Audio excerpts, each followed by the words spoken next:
동시다발적인 발전이 반드시 수행되어야 합니다. 최근 논란이 되었던 경항모 사업과 관련하여 한국 정부는 어떠한 반응도 보이지 않았습니다. 그러나 알고 보니 세계를 깜짝 놀라게 만들 만한 이야기가 수면 아래에서 진행 중이었습니다. 바로 경항모가 아닌 중항모를 한국이 건조할 예정이며 이를 위해 하나그룹이 적극적으로 움직이고 있다는 사실이 공개된 것인데요. 조만간 한국이 보유하게 될 중항모는 어떤 종류일까요? 이 중항모는 신종의 항공모함으로 고도의 기술과 전략적인 중요성을 지닌 군사 장비입니다. 중항모는 기본적으로 전투기와 헬리콥터를 운용할 수 있으며 수상부대를 효과적으로 지원하는 역할을 합니다. 또한 중항모는 국방력의 상징으로서 국가의 안보와 국제적 입지를 높일 수 있는 중요한 요소 중 하나입니다.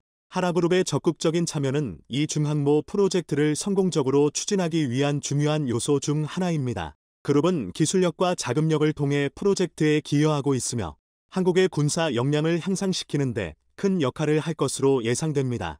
이러한 발전은 국가의 국방 능력과 국제적 입지를 향상시키며 한국이 세계 무대에서 더 중요한 역할을 하게 할 것으로 기대됩니다. 중항모 프로젝트는 한국의 군사적 발전과 국방력 강화를 위한 중요한 계획 중 하나입니다. 이 프로젝트의 성공은 한국의 국방력과 국제적 입지를 향상시키는 데 기여할 것으로 기대되며 앞으로의 발전에 대한 기대와 관심이 높아질 것입니다. 한국이 어떻게 항모 사업을 이어갈 수 있게 되었는지에 대해 지금부터 자세하게 설명해 드리겠습니다. 260척. 이 숫자는 한국 해역을 제 집 드나들듯이 침범했던 중국 군함의 숫자입니다. 공동 관할 해역이 아닌 한국 단독 해역에 함부로 들어온 것을 센 숫자인데요. 2018년에는 230척을 기록했던 것에서 30척이 늘어난 숫자로 점점 시간이 지날수록 한국 관할 해역을 중국 해역인 양 침범하는 숫자가 줄지를 않고 있습니다. 작년 기준 260척을 기록하며 최대치를 기록했죠. 국회 국방위원회 임병헌 의원이 공개한 자료에 따르면 작년 8월 기준 남해를 통해 침범한 중국 선박은 110척, 서해를 통해 침범한 선박은 50척에 달했고 동해에서 발견된 선박은 10척에 달했습니다. 8월 한 달 기준으로 170척이 한국 항해를 버젓이 드나들었던 것이죠. 이조차도 한국 군함이 출격해 쫓아낸 숫자입니다. 한국 군함 몰래 침입한 숫자를 생각해보면 정신이 아득해질 정도로 중국 군함은 한국 경계 수역을 유린하고 있는데요. 지금까지는 한국 해경과 해군의 도움으로 중국 선박을 쫓아낼 수 있었지만 앞으로는 중국 선박을 쫓아내지 못할 가능성도 있습니다. 바로 중국이 무섭게 제조하고 있는 군함 때문이죠. 특히 미국을 쫓아가겠다며 해양굴기를 실현하는 중국이 가장 공을 들이는 분야가 바로 항공모함입니다. 바다 위를 떠다니는 요새로 한나라의 국력을 상징하기도 하는 항모 숫자를 중국은 최근 들어 무섭게 늘리고 있죠. 중국 CCTV는 올해 세 번째로 진수한 항공모함 푸제남이 계류 테스트에 들어갔다는 사실을 알렸습니다. 계류 테스트란 함정을 부두에 계류한 채 선내 장비와 기계류의 이상 유무를 판단하는 테스트를 가리키는데요. 이 테스트가 시행된다는 것은 곧 실전 배치가 멀지 않았다는 뜻이고 한국에게 있어 강력한 경쟁 상대인 항공모함이 또 한 척 추가되었다는 것을 의미합니다. 푸제남은 중국이 자체 설계에 건조한 최초의 사출형 항공모함으로 배수량은 8만 톤에 달하며 스키점프식 함재기 이륙 방식이 아닌 전자기 캐터펄트를 사용해 만든 항모입니다. 2024년 취역을 앞두고 있는 푸제남은 군사 전문가들 사이에서 실전 배치되기까지 아직 시간이 많이 남았다는 분석이었는데요. 그러나 계류 테스트에서도 아무 이상이 없다는 것이 드러나면서 실전 배치가 앞당겨질 수 있다는 이야기가 흘러나왔습니다. 그러지 않아도 중국 선박들이 자국 해군력을 믿고 한국 영해를 침범하는 와중에 푸제남까지 가세하게 되면 중국의 불법 행위가 더욱 기승을 부릴 전망인데요. 이를 못마땅하게 여긴 어민들과 군 관계자들은 한국도 서둘러 항모 도입을 해야 한다고 주장했습니다. 그렇게 해서 한국형 경항모 사업이 추진되었죠. 하지만 지난 정권 때까지 적극적으로 진행되던 경항모 사업은 최근 예산이 중지되면서 실패로 끝나는 듯 보였습니다. 그러지 않아도 항모 도입에 대해 비관적인 여론이 지배적이었던 상황에서 항모 도입은 먼 훗날 이뤄지는 것으로 예측되었죠. 그러나 최근 놀라운 소식이 전해지면서 한국에서 항모가 도입될 가능성이 높아졌습니다. 이제까지 추진되던 경항모가 아니라 중항모로 크기를 변경, 중국과 맞설 정도로 한국이 항모 규모를 키울 예정이라는 정보가 폴린 것이죠. 이 소식이 처음 공개된 것은 최근 성황리에 행사를 마친 대한민국 방위산업전이었습니다. KAI는 이곳에서 특이한 형태의 모델을 공개하며 세간의 이목을 집중시켰는데요. KAI가 공개한 것은 바로 KF-21의 함재기 모델이었습니다.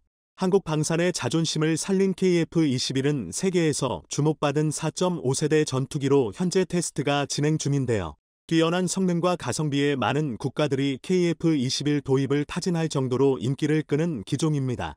그런데 방위사업전에서 함재기 형태의 새로운 모델 KF-21N이 공개되면서 많은 이들은 의문을 가졌죠. 그동안 논의되던 한국형 경항모에는 도저히 실을 만한 크기의 함재기 모델이 아닌 것이었습니다. 게다가 수직이 착륙기 모델이 아닌 활주로 이착륙기 모델로, 다시 말해 함재기의 활주로가 무조건 달려 있어야 하는 사이즈가 큰 항모만 수용 가능한 모델이었습니다. 갑작스러운 신모델의 등장에 의문이 증폭되는 상황. 이 궁금증을 김승겸 합참의장이 국회에서 풀어주면서 한국형 중항모 사업의 실체가 드러났죠. 그는 국회 국방위원회 전체회의에서 함재기 모델과 관련 설계 변경을 암시하는 대답을 내놓았습니다. 경항모로는 도저히 중국과 일본 등 주변 국가와 경쟁이 불가능하고 한국 해군의 질적 상승을 위해 사이즈 변경이 필요하다는 취지의 발언을 한 것이죠. 현재 연구 용역이 진행 중이라고 말하며 실제 중항모 개발이 추진되고 있음을 암시하는 내용을 언급했습니다. 이와 더불어 현재 한국 정부가 진지하게 중항모 사업을 준비하고 있다는 정황도 같이 밝혀졌는데요. 바로 하나그룹이 대우조선해양을 인수한 사실입니다.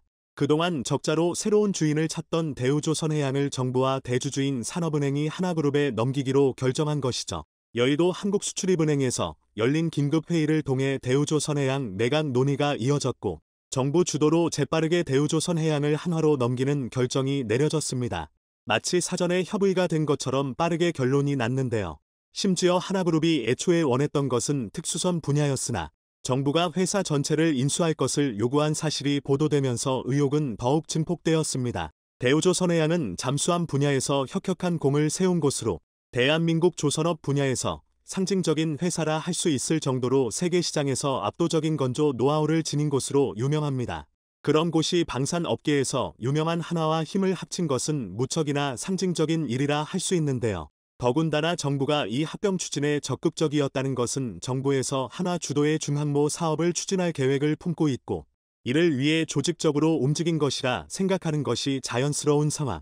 한화는 예전부터 한국의 로키드 마틴이 되겠다고 자부하며 육해공 방산 분야를 전부 진출하겠다는 야심을 품은 기업인데요. 그들에게 있어 수건의 마지막 퍼즐 조각은 해양 분야였습니다. 그런데 이번에 비로소 그 마지막 수건을 달성한 것이죠. 일각에서는 아직 경항모는커녕 중항모 건설조차 시도하지 못한 한국이 빠른 시일 내에 항모 건설을 하는 것은 불가능이고 무모한 일을 도전하는 것이 아니냐는 주장이 나왔는데요. 그러나 방산 산업을 처음 시작할 때부터 한국은 불가능을 가능으로 만드는 일에 도전해왔습니다. 누구도 기술 이전을 하지 않는 상황에서 한국 엔지니어와 방산 관계자는 맨 땅에 헤딩하듯이 하나하나 기술을 개발하면서 지금의 방산 신화를 만들 수 있었는데요. 더군다나 한화에게는 기술 이전을 받을 수 있는 중요한 카드도 확보한 상태입니다.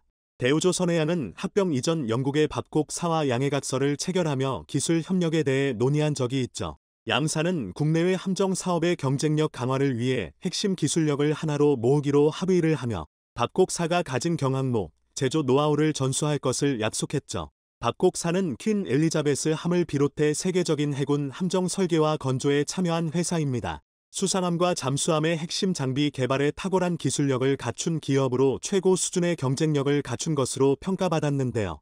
애초에 대우조선해양이 밥곡사와 업무 협약을 맺은 것은 경항모 사업에 필요한 노하우를 전수받기 위해서였죠. 그런데 한화에 합병된 이상 경항모가 아닌 중항모로 설계 변경이 논의되면서 오히려 이상적인 형태로 사태가 전개된 것인데요.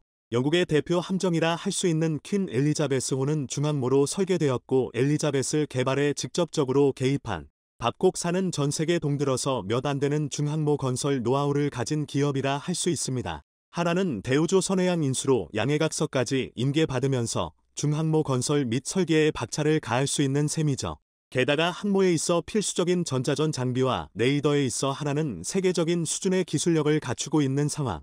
너무나도 유리한 조건이 조성되면서 한국이 경항모가 아닌 중항모 개발하는 데는 그 어떤 어려움이 없게 된 것이죠. 사실상 중항모 개발에는 프로젝트 추진 의사만 있으면 되는 가운데 한화는 발빠르게 움직이고 있죠. 세계적인 수준으로 점점 업그레이드되고 있는 한국 방산. 폴란드에서 개최된 MSPO에서 한국항공우주산업 KAI는 FA50PL과 KF21을 중심으로 활발한 마케팅 활동을 펼쳤습니다. 당시 폴란드의 안제이 두다 대통령과 부하 슈차크 국방장관은 오랜 시간 동안 KAI 부스에 머물려 자세한 설명 및 안내를 받았는데요. 특히 MSPO가 진행되는 동안 KAI는 폴란드 국영방산 그룹 PGZ과 FA50 전투기에 대한 운용 지원에 관한 계약을 합의하면서 정비 및 군수 지원, 부품 조달, 교육 훈련, MRD 센터와 같은 후속 운영 지원 사업에 관한 추가 계약을 진행하기도 하였습니다. 전투기 특성상 도입 비용보다 운용 유지 보수 비용이 더 많이 소요되는데 한방산업계 관계자에 따르면 앞으로 폴란드 공군 후속 사업을 통해 한국이 얻게 될 수입은 70억 달러, 우리 돈 9조 원 이상일 것이라고 하였습니다. 한편 MSPO의 KAI 부스에서 현지인들의 관심을 끌었던 것은 따로 있었습니다. 바로 FA50의 첨단 무장 탑재 능력이었는데요.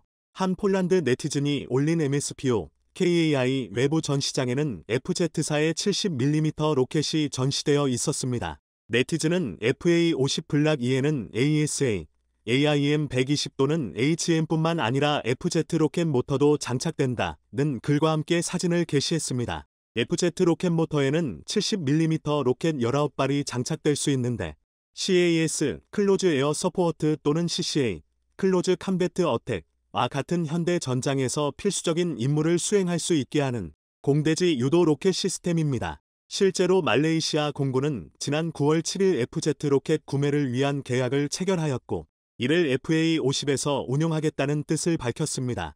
말레이시아 군사매체 멀리진 디펜스에 따르면 AIMA 2023에서 선보인 FA50m 블락 20이 실전 배치되면 FZ 로켓으로 무장할 것이라고 하였죠.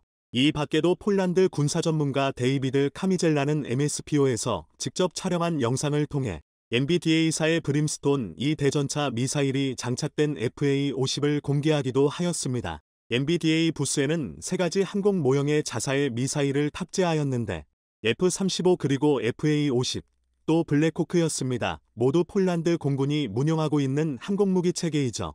특히 MBDA는 브림스톤 2와 아스람 미사일을 탑재한 FA50 모형을 공개하면서 자사의 첨단 미사일 시스템인 FA50에 100% 호환 가능하다고 하였습니다. 이는 MBDA의 최신형 미사일을 소개한 것이겠지만 동시에 FA50의 뛰어난 무장호환 능력을 말해주는 것이죠. 브림스톤은 전투기용 대전차 미사일로 3발이 1세트로 구성되어 현재 유로파이터 타이푼, 나팔 등 4.5세대급 전투기들에 탑재되어 있습니다. MBDA는 경전투기인 FA50에 이례적으로 탑재가 가능하다는 것을 보여주었죠. 브림스톤은 적외선 탐색기가 아닌 밀리미터파 레이더로 식별한다는 특징을 지니고 있는데 이로써 전투기가 지정해준 표적 위치까지 날아간 뒤 목표물 근처에서 밀리미터파 레이더 탐색기로 표적을 찾아 타격하는 방식의 발사 후 망각이 가능한 미사일이죠. 특히 브림스톤 2에는 레이저 유도 기능도 포함되어 있어 이중 모드 수행이 가능한데 CAS 작전을 수행할 FA50의 치명적인 무기가 될 수 있습니다. FA50의 실제적인 무장 탑재 능력이 드러나자 적은 무장량을 두고 그동안 비판해왔던 폴란드 네티즌들의 반응도 사뭇 달라지고 있습니다. 그런 무장 능력이 존재한다면 분명히 환영받을 일이다. 만약 이런 것이 실제로 공식화되어 발표된다면 부정적인 네티즌들도 FA50을 전투적인 항공기라고 인식하게 될 것입니다. 저 또한 이런 발표가 계약으로 많이 바뀌기를 바랍니다. 이 아이디어가 구현되기를 바랍니다. FA50은 작전 범위를 넘나드는 날아다니는 전차 파괴자가 될 것입니다. FA50 전투기는 개발국인 한국뿐만 아니라 이라크, 말레이시아, 필리핀, 인도네시아, 태국, 폴란드 다양한 국가에서 200여 대가 넘게 운용되면서 이에 세계 여러 항공장비 업체들은 자사의 무기나 장비를 탑재시키기 위해 적극적으로 KAI에 어필하고 있죠. 누가 봐도 FA50이 성공할 것처럼 보이니까. A50의 AESA 레이더를 개발한 레이시온 CEO 역시 FA50이 우수한 기체였기 때문에 자사의 레이더를 장착하기를 학수고대해왔다고 밝혔습니다.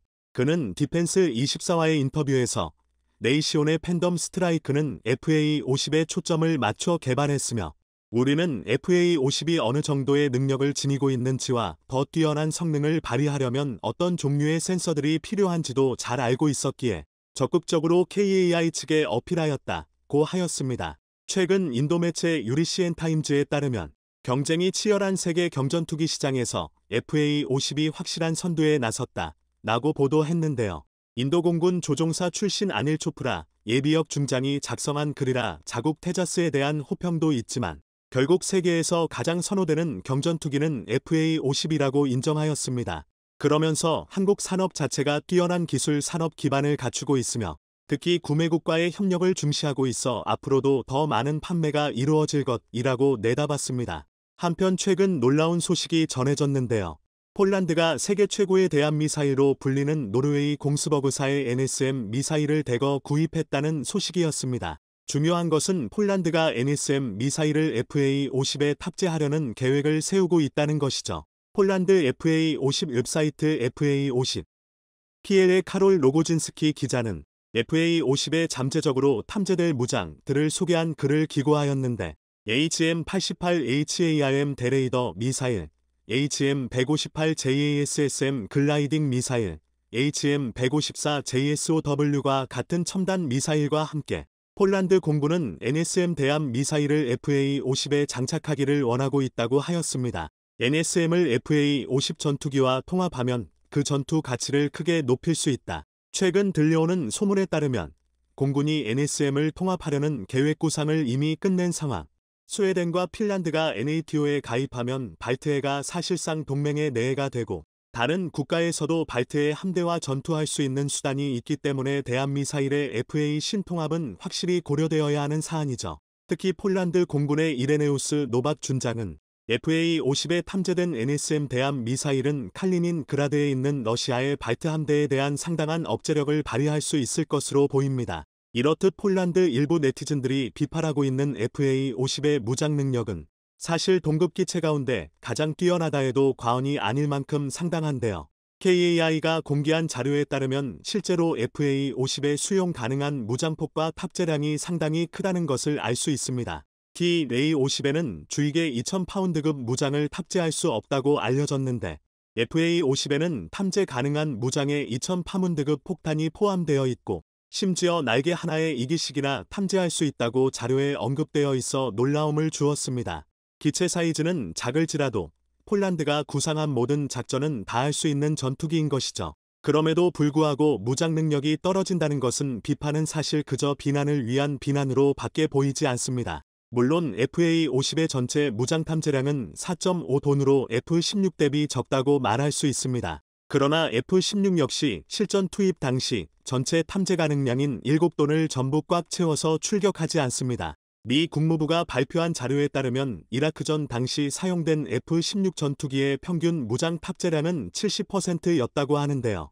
완전 무장을 탐재한 전투기의 경우 문동학적 성능이 급격히 감소한다는 연구 결과가 있듯 이론상 7톤의 무장 탐재가 가능하더라도 일부러 하드포인트의 여유 공간을 마련하며 임무마다 다른 무기 유형과 수량을 조절하곤 합니다. 이론상이라는 말은 말 그대로 이론상일 뿐 현실과는 다르기 때문이죠. 일부 폴란드 네티즌들은 FA-50을 글자로 표기된 재원만 놓고 비판하고 있습니다. F-16이 FA-50 대비 2배의 가격이란 것과 수년이 걸리는 납기 일정은 고려하지도 않은 채 그저 단순히 재원으로 적혀있는 성능에서 많은 차이가 난다며 무지성으로 욕하고 있는 것이죠. 그러나 실제로 FA-50을 운용하고 있는 폴란드 공군 조종사들은 FA-50은 폴란드에게 완벽한 기체이며 비판받고 있는 무장 능력 역시 그들의 주장과 달리 매우 뛰어난 수준이라고 목소리를 높이고 있습니다. 폴란드의 대표적인 FA-50 반대파 군사 전문가 3인방이 있는데요. 크리스토퍼 보이찰, 데이비드 카미젤라, 야로스와프 볼스키입니다. 그 가운데 크리스토퍼 보이찰과 토론을 한 이레네우스 노박 준장은 무려 50분이란 시간 중 상당수를 FA-50에 대한 옹호를 펼치면서 팩트로 참교육을 시전하기도 하였죠. 그중 하이라이트만 살펴보겠습니다. 슬로바키아, 루마니아, 불가리아와 같은 다른 나라들의 상황을 보면 현재 우리 폴란드는 주변국과 좋은 이웃이자 동맹국으로서 공군 임무를 수행하고 있습니다. 슬로바키아는 자체 전투기가 없으므로 우리 폴란드가 슬로바키아 공군의 영역까지 감당해야 합니다. 그러나 F-16이 2년 더 늦어지면서 이 선택지는 다소 복잡해졌습니다. 예를 들어 2018년에 계약을 체결하고 비행기를 제공한다고 가정하면 슬로바키아는 주문한 비행기를 받기까지 8년이 걸릴 것입니다. 따라서 현재 가격이 매우 높은 상황에서는 F-16을 추가 주문하는 것은 시간과 비용 측면에서 합리적이지 않을 수 있습니다. 차라리 다음 세대 전투기인 F-35에 관심을 기울이는 것이 좋을 수도 있습니다. 그리고 그 공백을 채울 FA-50 전투기 도입 논의가 이루어진 것입니다. FA-50은 교육용 전투기와 비슷하지만 이런 교육용 전투기에는 무기 사용이 제한됩니다. D-50 버전은 M346 마스터 항공기와 매우 비슷하여 실제로는 훈련용이며 무기를 장착하지 않죠. 그러나 FA-50에서는 이와 달리 이 센서와 함께 무장을 탑재해 단순한 교육용과는 다른 기체라 할 수 있습니다. FA-50에 대해서는 경전투기 또는 교육 기능을 갖춘 다목적 전투기라고 언급하고 싶네요. 우리의 경우 추가적인 파일럿 교육 수요를 충족하기 위해 이 항공기를 사용할 것입니다. 이는 미래의 몇 년 동안 파일럿 교육 수요가 증가할 것이기 때문입니다. 이러한 목적으로 우리는 폴란드 공군에서 특히 처음 제안된 12대의 비행기를 활용할 예정입니다. FA-50GF 올해에는 우리가 초음속 전투기 조종사를 배양하는 데 필요한 훈련을 최우선적으로 진행할 것입니다. 앞으로 34년 동안에는 우리의 제트기 조종사들이 매우 많이 필요하기 때문입니다. 또한 폴란드의 F-16 조종사들이 FA-50 전투기를 테스트하기 위해 한국에 도착했는데 현재 매우 수월하게 진행되고 있죠. 정확한 세부 사항을 모두 언급할 수는 없지만 F-16과 상당히 유사하다는 것을 말씀드리고 싶습니다. 만약 여러분이 F-16에 타보신 적이 있다면 이 버전의 FA-50에도 탑승해보시면 좋겠습니다. FA-50의 조종석은 HOTAS 방식으로 구성되어 있어서 함법 장비 및 비행 통신 장치를 조작하는 데 필요한 모든 시스템을 조종하는 것이 가능합니다. 이 항공기와 레이더에는 F-16과 똑같은 기능, 똑같은 버튼이 있으며 F-16과 똑같은 조종석이 있습니다. 따라서 FA-50을 탑승한 후 F-16을 탑승하면 거의 차이가 없다는 것을 알 수 있습니다. FA-50의 디스플레이에 표시되는 심볼과 헤드업 디스플레이에 표시되는 심볼도 동일합니다. 여기에는 매우 큰 동질성이 있습니다. 조작 시스템을 보면 락히드 마우턴의 DNA가 보입니다. 또한 모든 서비스 및 유지 보수 절차는 F-16과 매우 유사하기 때문에 F-16 시스템에서 훈련받은 공군대원들은 이 FA-50을 다루는데 어려움이 전혀 없을 것입니다. FA-50에서 큰 문제 없이 작동할 수 있을 것입니다. 따라서 문제가 있다면 단지 영어 능력에 대한 문제입니다. 특수한 유형의 군사용어는 영어로 되어 있기 때문에 이를 배우는 것은 우리의 의무입니다. 이미 모든 기술 문서가 영어로 작성되어 있으며 조종사들은 영어를 사용하지 않고는 작업할 수 없습니다. 먼 미래의 FA-50, F-12분의 35과 같은 항공기를 조종하고 싶은 사람들은 영어 구사 능력을 키우시기 바랍니다. 이 항공기는 작전 개념을 활용한 놀라운 기능을 가지고 있습니다. FA-50은 실제로 12개의 폭탄이 장착될 수 있으며 유도 무기는 암람이나 또는 JDAM 혹은 비슷한 것이 될 것입니다. 즉 KHGB, 커리언 GPS 가이디드 밤, 한국형 GPS 유도 폭탄. 이것은 일반적으로 사용되는 폭탄인 마우 82 500kg의 GPS로 조준하는 모듈을 장착한 것으로 저렴한 가격에도 불구하고 적을 쉽게 제거할 수 있게 해줍니다. 다시 강조하지만 FA-50은 비용 최적화와 적절한 장비 선택을 통해 작업을 수행할 수 있다는 것이 중요합니다. FA-50의 최대 각속도는 F-16보다 조금 작지만 최대 승강각은 26도 대 27도이며 F-16과 거의 동일한 고도와 거리에서 고속으로 비행할 수 있습니다. 시각적 거리와 센서 거리에서의 편대 비행 거리를 고려할 때 최신 버전의 F-16을 훈련하기에도 FA-50은 매우 유용한 비행기가 될 것입니다. 이번에는 F-16에 대한 테스트와 최적화, 그리고 미래에 구매할 예정인 F-35 등에 대한 언급이 있었군요. 앞서 말씀드린 것과 같이 이러한 고급 비행기들을 테스트하고 최적화하는 것은 매우 복잡하고 비용이 많이 들기 때문에 이들을 효율적으로 운영하기 위해서는 많은 노력과 시간이 필요하다는 것이겠네요. 그리고 파50PL이라는 웹사이트에 따르면 2028년까지 신형 전투기를 받을 수 있을 것으로 보입니다. 폴란드는 2019년 미국 F-35 구매 계약을 체결했지만 만 5년째인 지급도 아직 일대조차 인도받지 못했습니다. 그러면서 할 수 있는 것이라곤 F-35가 오면 우리 공군이 강해질 거야라며 SNS 글을 작성하는 것뿐이죠. 최신형 F-16V 역시 소프트웨어 결함으로 인해 남기가 지연되고 있는 것은 매한가지이며 특히 성능 개량을 통해 대당 1,500억이 대만 도입 기준 넘는 전형적인 고가의 기체가 되었습니다.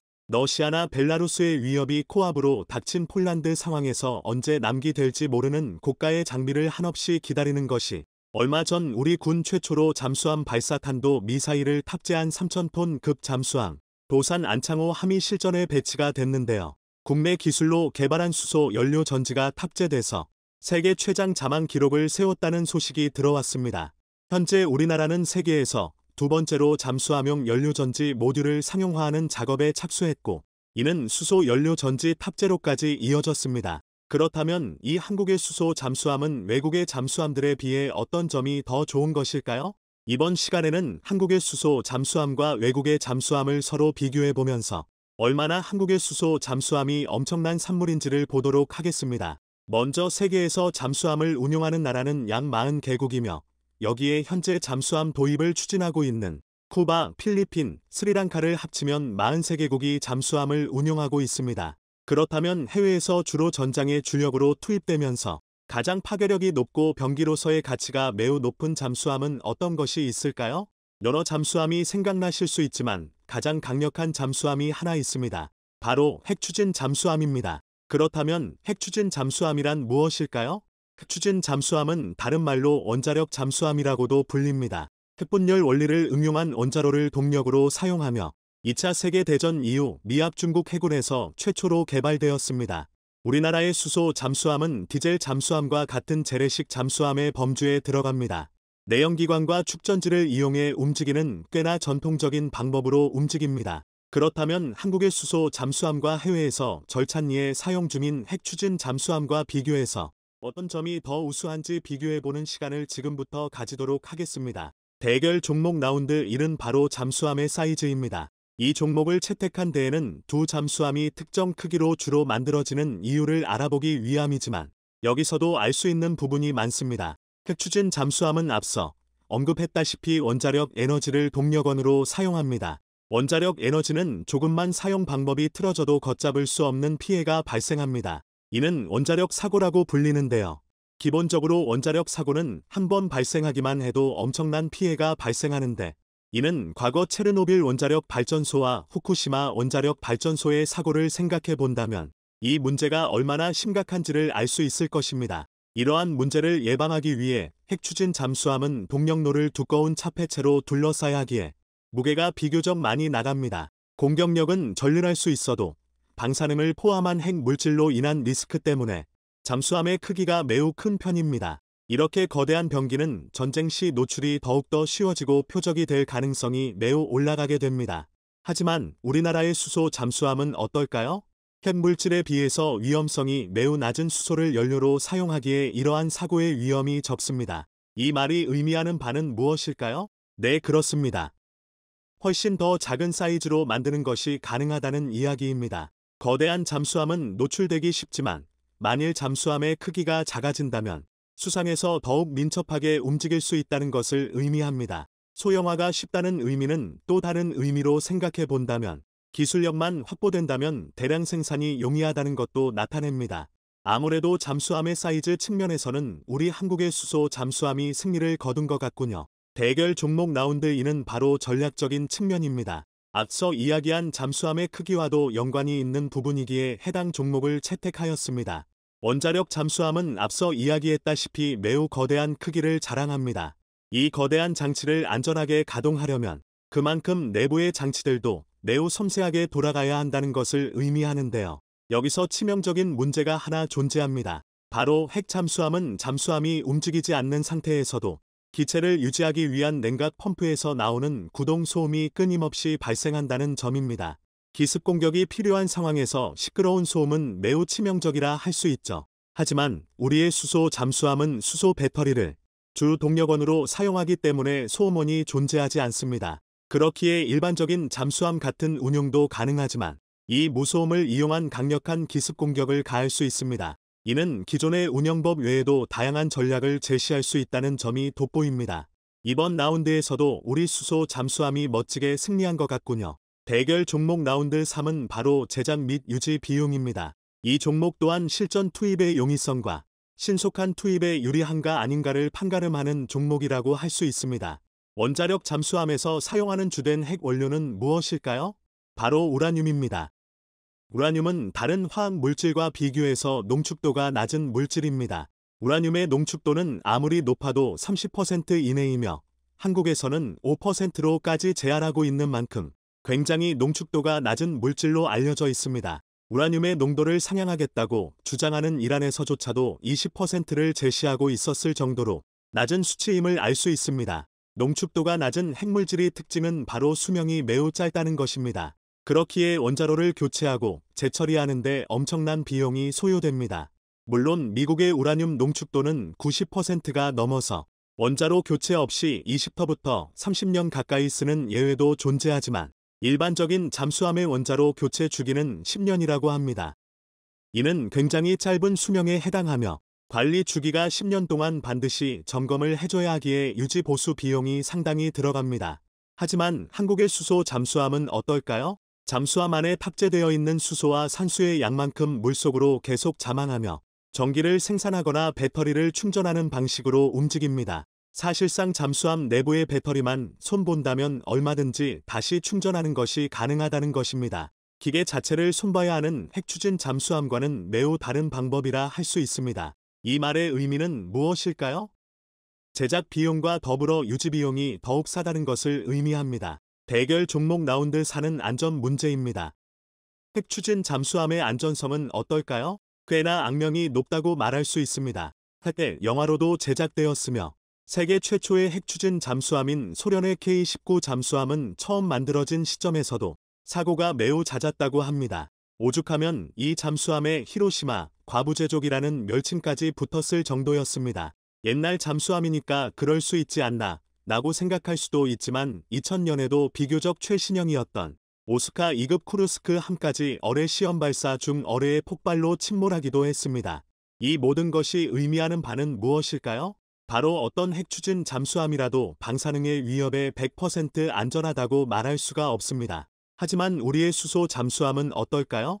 승조원의 입장에서도 굉장히 복지성이 높다고 말할 수 있습니다. 기술력의 발전에 힘입어 청정수의 보급이 매우 편리해지고 미세입자들과 다른 탁한 공기들을 차단하고 배출하는 이산화탄소 포집 필터의 성능이 매우 좋아져서 생활 환경도 많이 개선되었고 또한 핵추진 잠수함에 비해 상륙과 정박의 주기가 매우 작기 때문에 승조원들도 매우 선호하는 경향이 있다고 하는데요. 그럼 지금부터 한국의 수소 추진 잠수함 개발에 대한 외국인들의 반응을 살펴보겠습니다. 한국의 잠수함 기술은 시간이 지나면 지날수록 발전하고 있군요. 다른 나라들보다 방위산업 투자를 늦게 시작했을 텐데 이런 속도로 쫓아오는군요. 한국이라는 나라가 점점 무서워지려 합니다. 어쩌면 한국은 이것보다 더 엄청난 무기가 있는데도 보여주지 않는 거일지도 모릅니다. 옛날부터 한국은 무기에 대한 집념이 대단했던 나라 중에 하나입니다. 왜냐하면 그들은 그런 사태로 인해서 인류가 많은 발전을 이루었다는 것만을 얘기한 것입니다. 노을 25일 전쟁을 겪었기 때문이죠.